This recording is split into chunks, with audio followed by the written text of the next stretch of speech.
ஆ, ஆ. லக்ஷ்மி, இந்த பணத்தை வீட்ல வைமா. அம்மா, இந்த பணத்துல கஜாவுக்கு ஒரு சட்டை வாங்குறம்மா. இப்ப அதுக்கு அவசரம் என்னம்மா? முதல்ல உன் கல்யாணம் முடியட்டும். என்ன பத்தி விடுங்கம்மா. பாவம், உடம்புல சட்டை இல்லாம அவன் எப்படி இருக்கான் பாருங்க. முதல்ல அவனுக்கு சட்டை, அப்புறம் தான் எதுவா இருந்தாலும். கேட்டீங்களா உங்க பொண்ணு பேசுறத? இப்படி இருந்தா உங்க பொண்ணுக்கு கல்யாணம் பண்ண மாதிரிதான். போகட்டும் விடுறி. பாவம், அவன் மட்டும் உடம்புல சட்டை இல்லாம எவ்வளவு நாளைக்கு இருப்பான்? நான் உங்ககிட்ட போய் சொன்ன பாருங்க, எனக்கு புத்தி இல்ல. முதல்ல சாப்பிடுங்க. இதுக்கு ஒன்னும் குறைச்சல் இல்ல. ஆவும்னு ஆகாயத்தை பாத்துடுங்க. லக்ஷ்மி, என்னம்மா? சாப்பிட வாம்மா. டெய்லர் கடைக்கு போன கஜா இன்னும் வரலையேன்னு பாத்துக்கிட்டு இருக்கம்மா. அவன் வந்துட்டோம், 2 பேரும் சேர்ந்தே சாப்பிடுறோம். உன் தம்பி உடம்புல சட்டைய பார்க்காம உனக்கு தூக்கம் கூட வராதே. அக்கா அக்கா, ஏன்டா இவ்வளவு நேரமாச்சு? நீ வரலையேன்னு நான் எவ்வளவு பயந்துட்டேன் தெரியுமா? அக்கா டைலர் கடையில ரொம்ப கூட்டமா இருந்தது, அதான் லேட் ஆயிடுச்சு. இந்தா. ம். ஆ? என்னடா இது? அவனை சட்டை தைக்க சொன்னா ஜாக்கெட் தைச்சு வச்சிருக்கான். அவனுக்கு என்ன புத்தி கித்து கெட்டு போச்சா?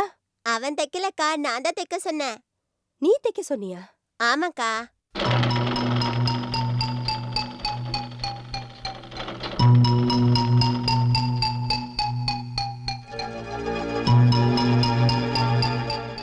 என் உடம்புல துணி இல்லைனாலும் யாரும் பார்க்க மாட்டாங்க.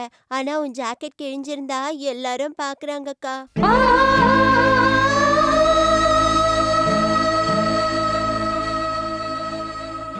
அதான் பரவாயில்லன்னு சட்டைக்கு பதிலா ஜாக்கெட் தைக்க சொன்னேன்.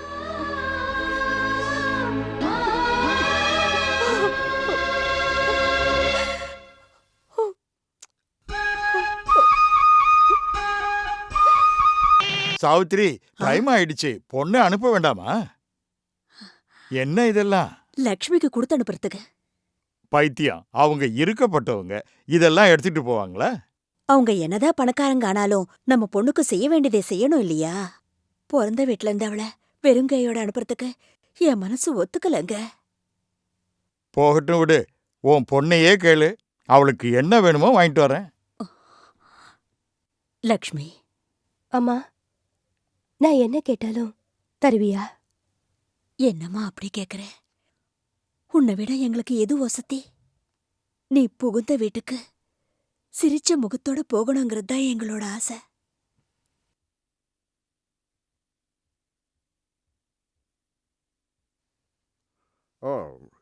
என்னங்க? அப்படியே ஒரு நிமிஷம்.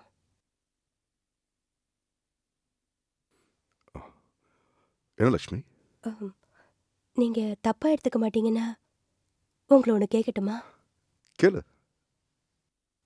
இந்த வீட்ல எனக்கு ரொம்ப பிடிச்சது, என் உயிருக்கும் மேலானது ஒண்ணு இருக்கு. அத ஏன் கூட நம்ம வீட்டுக்கு எடுத்துட்டு வரலாமா? உனக்கு எது பிடிக்குதோ அது எனக்கும் பிடிக்கும். கண்டிப்பா எடுத்துட்டு வா.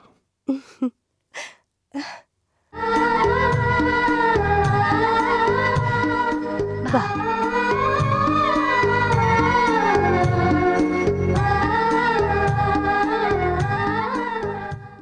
இவனை பத்தி தான் நான் உங்ககிட்ட கேட்டேன். நீங்க ஒத்துக்கிட்டா இவனையும் என் கூட கூட்டிட்டு வரேங்க. அதான் ஏற்கனவே சொல்லிட்டேனே. கஜா, இன்னையில இருந்து இவர் எனக்கு மட்டும் கடவுள் இல்ல, உனக்கும் இவர் தான் கடவுள். அதனால அவர் சொல்ற பேச்ச நீ தட்டவே கூடாது. ஓ, மாமா சொன்னா சரி.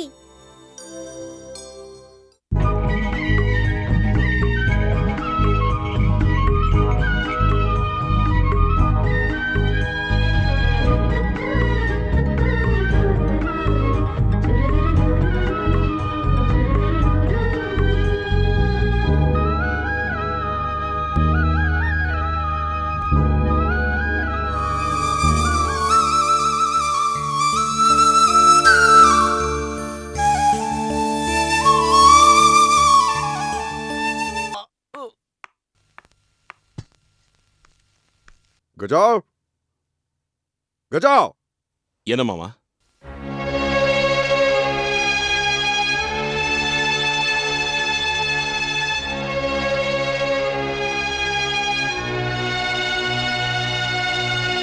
செந்தாமணி எதுக்கு வண்டியில இருந்து கீழே தள்ளன? எதுக்கு தள்ளன சொல்லு. பின்ன என்ன பண்ணணும் மாமா? எங்க அக்கா உட்கார வேண்டிய இடத்துல வேற எவ்வளவு உட்கார்ந்துகிட்டு இருந்தா சும்மா இருக்க சொல்றீங்களா? அங்க யார் உட்காரணும் யார் உட்காரக்கூடாதுன்னு முடிவு பண்ண வேண்டியது நீ இல்ல, நான். போய் அவகிட்ட செஞ்சு தப்புக்கு மன்னிப்பு கேளு. நான் அவளை மன்னிப்பு கேட்கணுமா? கஜா, அப்பா, மாமா என்ன தப்பு பண்ணிட்டாருன்னு அவகிட்ட போய் மன்னிப்பு கேட்கணும்? அம்மா உட்கார வேண்டிய இடத்துல வேற ஒருத்தி உட்காந்தா மாமா பார்த்துட்டு சும்மா இருக்கணுமா? என்ன எதிர்த்து பேசுற அளவுக்கு வளர்ந்துட்டியா நீ? கஜா, முதல்ல போய் அவகிட்ட மன்னிப்பு கேளு. நான் எந்த தப்பும் பண்ணல மாமா. சபாஷ், 2 பேரும் எதிர்த்து பேசுறீங்களா? நல்லா இருக்கு லக்ஷ்மி. பொண்ணு என் தம்பியை நல்லா வளர்த்து வச்சிருக்கேன்.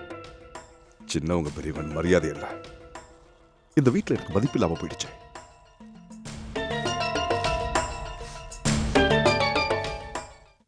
கஜா, சிந்தாமணி கிட்ட போய் நீ மன்னிப்பு கேளு. எனக்கா நீ அதே பேச்சு பேசுற? எனக்கு சுயமரியாதை கௌரவம் எதுவுமே இல்லையா? நிலுக்கா, நீ எங்க போற? சிந்தாமணி வீட்டுக்கு. அக்கா, உனக்கு உன்னோட சுயமரியாதை எவ்வளவு முக்கியமோ எனக்கு என் புருஷனோட கௌரவம் அதை விட ரொம்ப முக்கியம்டா. நீங்க அவருடைய வார்த்தைக்கு மதிப்பு கொடுக்கலனாலும் நான் கொடுப்பேன்டா. அவருடைய மனசை நோகடிக்கிறதுல எனக்கு இஷ்டம் இல்ல. வேண்டாக்கா.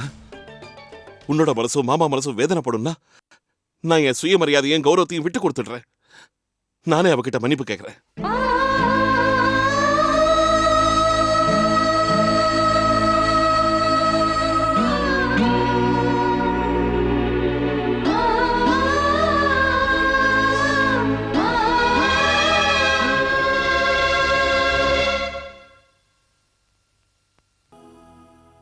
போன காரியம் முடிஞ்சுதா? மகாராணி அம்மா கிட்ட மன்னிப்பு கேட்டுட்டியா? முன்ன பின்ன யோசிக்கிற பழக்கமே இல்லையா உனக்கு? யார் என்ன சொன்னாலும் தலையாட்டிடுவேன். எதை செய்ய சொன்னாலும் செஞ்சிடுவேன். ஆமா, எங்க அக்கா சந்தோஷத்துக்காகவும் எங்க மாமா கௌரவத்துக்காகவும் நான் எதை வேணாலும் செய்வேன். ஏன் தெரியுமா? நான் இந்த வீட்டுக்கு வரத்துக்கு முன்னாடி அக்கா என்கிட்ட ஒரு வார்த்தை சொன்னா, உங்க மாமா எனக்கு எப்படி கடவுளோ உனக்கும் கடவுள் தண்டான்னு. இன்னைக்கு அந்த கடவுளே தப்பு செஞ்சுட்டாரே. கீதா, நாம தப்பு செஞ்சா நம்மள தண்டிக்கிறதுக்கு கடவுள் இருக்காரு. ஆனா அந்த கடவுளே தப்பு செஞ்சா அதான் சரியான வழின்னு நினைச்சு ஒதுங்கிடணும். இல்ல, நம்ம வழியை நாம பாத்துக்கணும். ஆனா குத்தி காட்டக்கூடாது கீதா. அப்படின்னா நீ அவங்க சொல்ற எல்லாத்துக்கும் பூம்பு மாடு மாதிரி தலையாட்டுவ. கீதா, நீ என்ன வேணாலும் நினைச்சுக்க, நான் என்ன மாத்திக்க முடியாது. நான் இந்த வீட்டுக்கு வந்ததுனால தாய் பாசத்தை இந்த நாள் வரைக்கும் நான் இழக்கல. எனக்கு தாய்க்கு தாயா இருந்து பாத்துக்கிட்ட அக்கா, தாயும் பிள்ளையும் ஆனாலும் வாயும் வயிறும் வேறுன்னு சொல்லுவாங்க.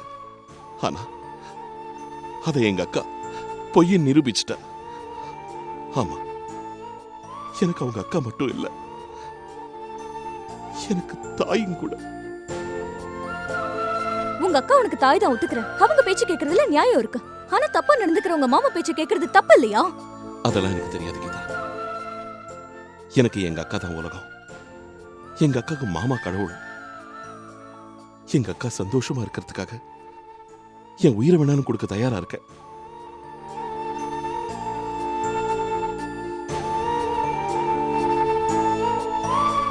நிறுத்துங்க.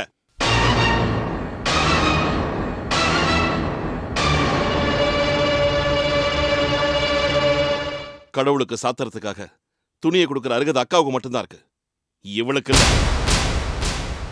கஜா, மாமா, எங்க அக்காவை அக்னி சாட்சியை கல்யாணம் பண்ணிக்கிட்டீங்க. அதனாலதான் இந்த ஊர்ல இருக்கிற எல்லாரும் எங்க அக்காவுக்கு மரியாதை கொடுக்கறாங்க. இந்த கடவுள் பூஜை உங்க 2 பேர் கையால தான் நடக்கணும். பூஜை யார் கையால நடக்கணும் யார் கையால நடக்கக்கூடாதுன்னு முடிவு பண்ண வேண்டியதுன்னா பூசாரியா தட்டை வாங்கிக்கோங்க. இன்னைக்கு சிந்தாமணி கையால தான் பூஜை நடக்கணும். நான் உயிரோட இருக்கிற வரைக்கும் அது நடக்காது. நீ வாய மூடுற. நான் ஏன்க்கா வாய மூடணும்? மாமா சொன்னா சரி, மாமா சொன்னா சரின்னு அவர் சொன்ன எல்லாத்தையும் செஞ்சேன். இன்னைக்கு உனக்கு அநியாயம் நடந்துகிட்டு இருந்தாலும் நான் பாத்துக்கிட்டு சும்மா இருக்கணுமா? இன்னைக்கு மாமா மட்டும் இல்ல, அந்த கடவுளை வந்து குறுக்க நின்னாலும் இந்த பூஜையை நான் நடக்க விட மாட்டேன். ஏய், ஏன் உப்பு திரட்டு என்னைய எதிர்த்து பேசுறியா? அந்த விசுவாசம் இருக்கிறதுனால தான் நீங்க செய்யறது தப்புன்னு எடுத்து சொல்லி உங்க தப்பை திருத்திக்க சொல்றேன். அத சொல்றதுக்கு நீ யாரா?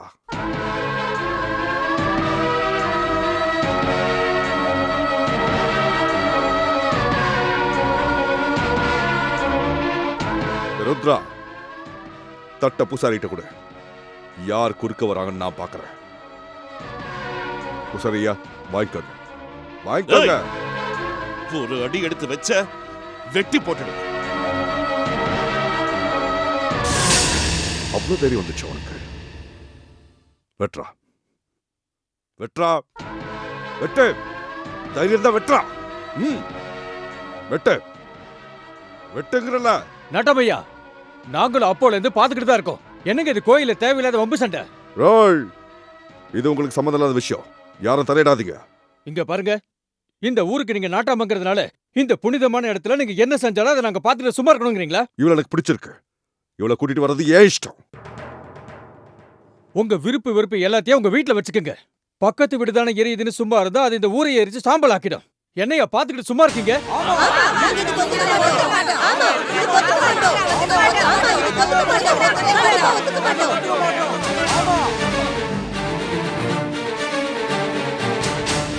கிளி மாதிரி பொண்டாட்டிய வீட்ல வச்சுக்கிட்டு இவருக்கு என்ன கேடு காலமா?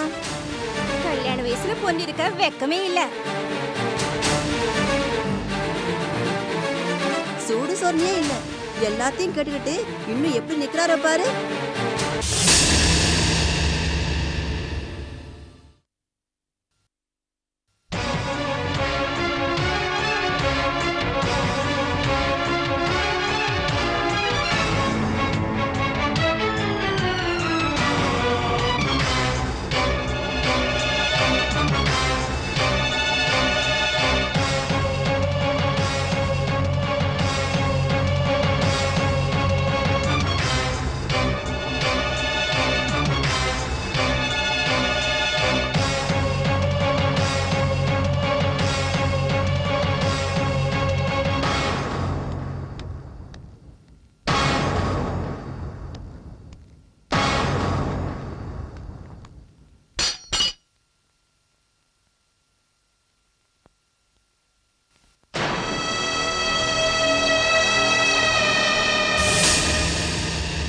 இந்த ஒரு அடி முன்ன எடுத்து வச்சுனா நான் மனுஷனா இருக்க மாட்டேன். மாமா, யாரா உனக்கு மாமா? இந்த வீட்டுல கால் வைக்க கூட அருகதை இல்லாத ஒண்ண இங்க கூட்டிட்டு வந்து சோறு போட்டு வளர்த்ததுக்கு இத்தனை வருஷமா நான் கட்டி காத்த மான மரியாதை எல்லாத்தையும் ஊர்க்காரங்க முன்னாடி நாசப்படுத்திட்டேடா. மாமா, நான் சொல்றத கேளுங்க. உன் பேச்ச நான் ஏன்டா கேட்கணும்? எனக்கு இது வரைக்கும் சொல்லித்தா பழக்கம், கேட்டு பழக்கம் இல்ல. இந்த வீட்டுல இனிமே உனக்கு இடம் இல்ல, போயிடு. அக்கா, நீயாவது சொல்லுக்கா, நான் செஞ்சது தப்பா? தப்புதான். என் புருஷன் செஞ்சது தப்பாவே இருக்கலாம். ஆனா அதை தட்டி கேக்குற அதிகாரம் உனக்கு கிடையாது.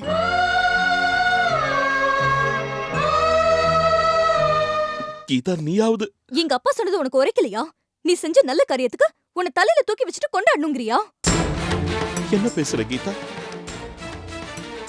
அப்ப நீ எனக்கு காதலிச்சது வெறும் பொய்யா? என்னது? ஓய்! ஆப்!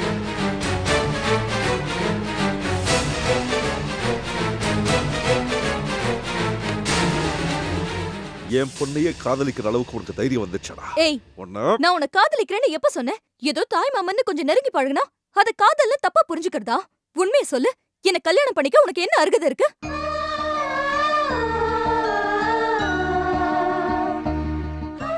ஆசைப்படுறதுக்கு ஒரு அளவு இருக்கு. எங்க அப்பா எல்லா மிருகங்களையும் வளர்க்கறாரு. அதுல நீயும் ஒண்ணு. நாய்க்கு சோறு போடுறப்போ அது கைய கடிக்க வந்தா அதை விரட்டி அடிக்காம இருக்க முடியாது. ஏன்னா அதுக்கு விசுவாசம் இல்லைன்னு அர்த்தம்.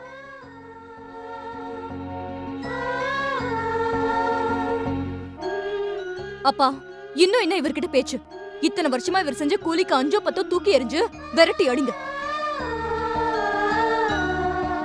அவ என்னோட பொண்ணுடா.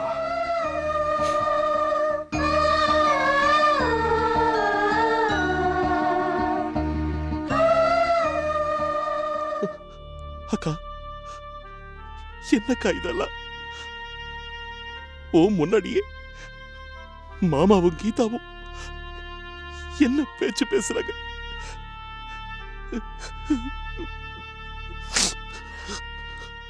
அவங்க பேசுனதுல என்னடா தப்பு இருக்கு? ஆமா, நீ கூலிக்காரன் தான். பாசம் நேசத்துக்குலாம் இடம் கிடையாது. அவங்க மனிதாபிமானங்கிற வார்த்தையை மறந்துட்டாங்க. அதனாலதான் இப்படி எல்லாம் நடந்துக்கிறாங்க. கால நேரம் பார்க்காம நீ செஞ்சது எல்லாத்தையும் அவங்க மறந்துட்டாங்க. இது அவங்க வீடுப்பா. அவங்க விருப்பப்பட்டா இருக்க சொல்லுவாங்க, இல்லைன்னா துரத்தி வெளியே அனுப்பிடுவாங்க.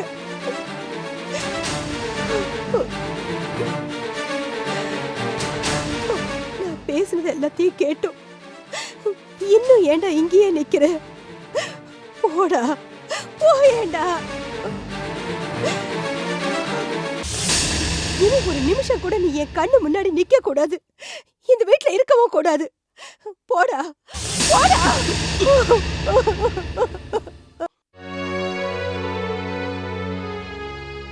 கஜா, இப்படி எவ்வளவு நேரம்தான் யோசிப்பேடா? உனக்கு பசிக்கல? எனக்காக ஒரு வாய் சாப்பிடுப்பா. எனக்கு சுத்தமா சாப்பிட பிடிக்கலம்மா. அக்காங்க எப்படி இருக்காளோ என்னமோ. அக்கா அக்கா அக்கா அக்காவை விட்டா உனக்கு வேற நினைப்பே கிடையாதா? அம்மா, நீ என்ன பெத்ததோட சரி, எனக்கு நேசத்தையும் பாசத்தையும் ஊட்டினது அக்கா தான். அக்காவை பத்தி எனக்கு நல்லா தெரியுமா. பிள்ளைங்க தப்பு செஞ்சா தாய் கோச்சுக்குவா. பிள்ளைங்க கண்ணீர் விட்டா அந்த வேதனைய பார்த்துக்கிட்டு ஒரு தாயால சும்மா இருக்க முடியாதுமா. எங்க அக்கா எனக்கு தாய் மாதிரி, தாய் மாதிரி.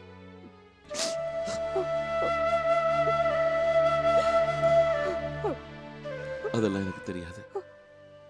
எங்க அக்கா தான் எனக்கு உலகம். எங்க அக்காவுக்கு எங்க மாமா கடவுள். எங்க அக்கா சந்தோஷமா இருக்கிறதுக்காக நான் என் உயிரை வேணாலும் கொடுக்க தயாரா இருக்கேன்.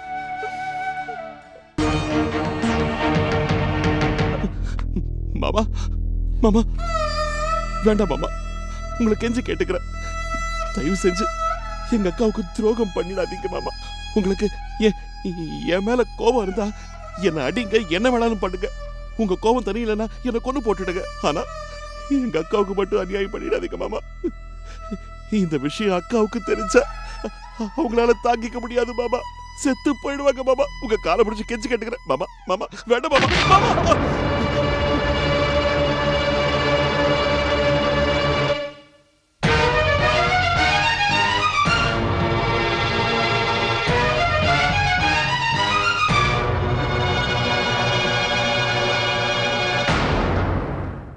தாலி கட்டினதுக்கு அப்புறம் விபச்சாரம் சொல்ல முடியாதுல்ல.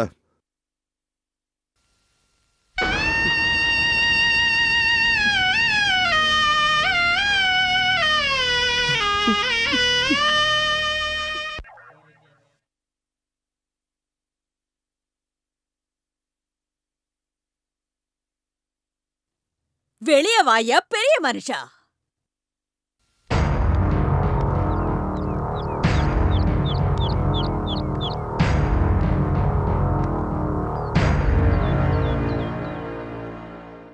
என்ன விஷயம்?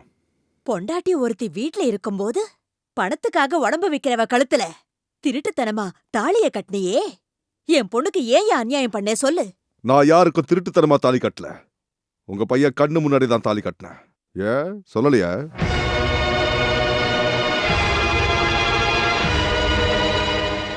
அது இல்ல தம்பி, என் பொண்ணு என்னைக்காவது உனக்கு எதிரா பேசிருப்பாளா? இல்ல நீ கிழிச்ச கோட்டை தாண்டாளா? கணவனே கண் கண்ட தெய்வம்னு ஒண்ணு முழுசா நம்பினதுக்கு அவளை இப்படி கண்ணீர் வடிக்க வைக்கிறியே, இது உனக்கு நியாயமா? ஏதோ பெரிய மனுஷனாச்சே, என் பொண்ணை கண்கலங்காம பாத்துக்குவேன்னு கட்டி கொடுத்தா இப்படி பண்ணிட்டியே. உங்க வயசுக்கு மரியாதை கொடுத்து நான் சும்மா இருக்கேன். தயவு செஞ்சு கண்டுபிடி பேசாதீங்க. நான் யாருக்கும் அநியாயம் பண்ணல. அப்போ நீ செஞ்சது சரிங்கிறியா? நீங்க பண்ணது மட்டும் சரியா? உங்களுக்கு கொஞ்சமாவது மாப்பிள்ளன்ற மரியாதை இருந்திருந்தா எந்த விஷயமா இருந்தாலும் வீட்டுக்குள்ள வந்து பேசிருப்பீங்க. இந்த மாதிரி ஊரை கூட்டிட்டு வந்து வாசல்ல நின்று பேசிருக்க மாட்டீங்க. ஏன் உப்பு தின்னு வளர்ந்த உங்க பையன் ஏன் மேலே போலீஸ் கம்ப்ளைண்ட் கொடுத்துருக்கான்?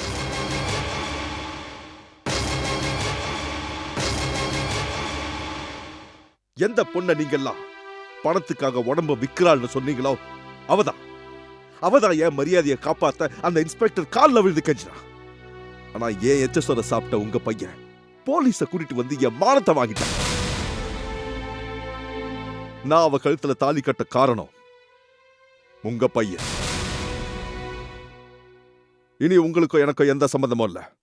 நீங்க போலாம். சுந்தரமூர்த்தி, ஊருக்கே நாட்டாம இருந்துகிட்டு நீங்க பண்றது கொஞ்சம் கூட சரியில்லை. வாயை திறக்காதீங்க, யாரும் பேசாதீங்க. அன்னைக்கு கோவில்ல இது ஊருக்கு சம்பந்தப்பட்ட விஷயம், உன் சொந்த விஷயம் இல்ல, நீ என் வாயை மூட வச்சுக்க. அதே வார்த்தையை இன்னைக்கு உங்களுக்கு சொல்றேன். இது ஊருக்கு சம்பந்தப்பட்ட விஷயம் இல்ல, என் சொந்த விஷயம். இதுல பேசுறதுக்கு யாருக்கும் தகுதி இல்ல.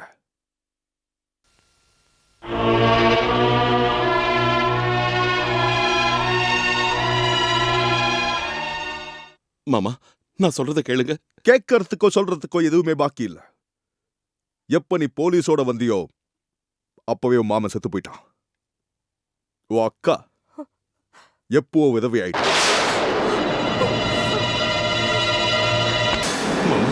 மாமா, தயவு செஞ்சு. புருஷ செத்து போயிட்டா அந்த பொண்ணுக்கு பிறந்த வீட்டுக்காரங்க வெள்ளை துணியை கொடுத்து அவங்க வீட்டுக்கு கூட்டிட்டு போவாங்க.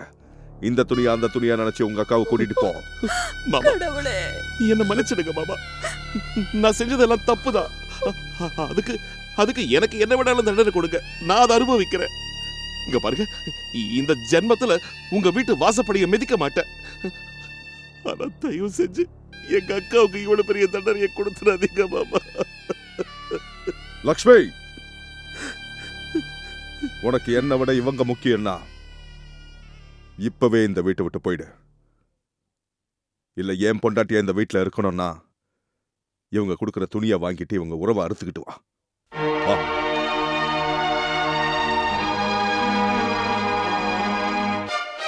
இவ்வளவு நடந்ததுக்கு அப்புறமும் இன்னும் இந்த வீட்ல இருக்கணுமா? வாம்மா. இல்லம்மா, எவ்வளவு பிரச்சனைகள் வந்தாலும் இதுதாம்மா என்னோட வீடு. என் புருஷன் தான் எனக்கு கடவுள். உங்க கூட வந்து புருஷனை விட்டுட்டு வந்துட்டான்னு ஊர் பழிக்க ஆளாகிறத விட புருஷன் உயிரோட இருந்த விதவைங்கிற பட்டத்தை சுமந்துகிட்டு இந்த வீட்லயே இருக்கிறது எவ்வளவோ நல்லது.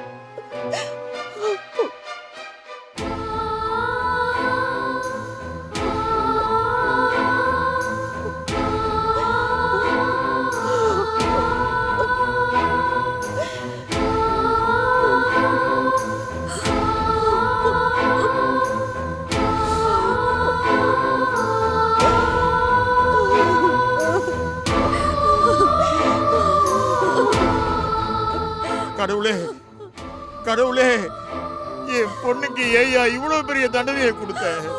அவளுக்கு புருஷன் இருந்தும் அவ குடும்ப வாழ்க்கையை பறிச்சுட்ட.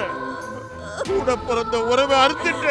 நாங்க என்ன பாவம் பண்ணோம்? ஏன் எங்களை இப்படி சோதிக்கிற கடவுளே?